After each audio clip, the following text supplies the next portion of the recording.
The fallout continues over the Malaysian Airlines jet that was shot down in Ukraine in July. The crash killed all 298 people on board.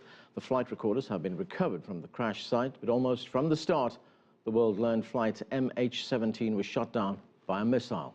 In 2002, an attempt to down an Israeli charter flight over Africa with a shoulder-launched missile prompted Israel to install the most sophisticated anti-missile system on the market on commercial carriers. We begin with this report from CCTV's Stephanie Freid in Tel Aviv.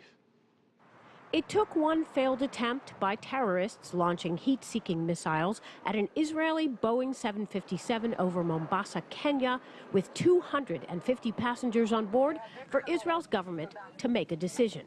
Passengers will be protected.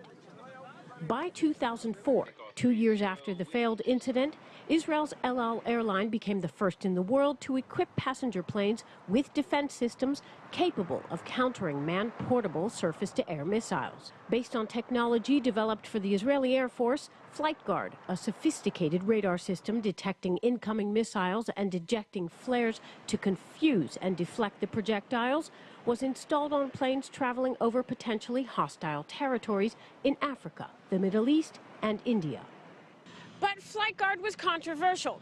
The FAA and Swiss aviation officials called it a fire hazard, and the Swiss government threatened to ground any commercial flights with the system on board.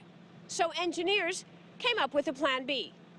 Commercial multispectral infrared countermeasures, or Elbit Systems Sky Shield in Hebrew, was unveiled in 2013. It operates on a less volatile principle. Thermal cameras detect an incoming missile and fire a laser that confuses the missile. The defense developers who designed the system declined to be interviewed for this story, but military experts explain Sky Shield's effectiveness. The system is designed that that the flight crew does not have to do anything. They may be alerted that there's an incoming missile, but otherwise they're not expected to take any evasive maneuvers. What it does is it basically jams its sensor and confuses it and then sends it away from the airplane to explode. All of this happens within a very, very short amount of time, within a few seconds after the missile is launched. According to one military expert, the price tag isn't cheap, $1 million per system. But Israel's government is offsetting costs applicable to both commercial and military jets. Contracts are reportedly in the works with Italy and Brazil's air forces. In light of flight MH17's fate, commercial carriers may also be looking to install Sky Shield as a defense measure. Stephanie Freid, CCTV, Tel Aviv, Israel.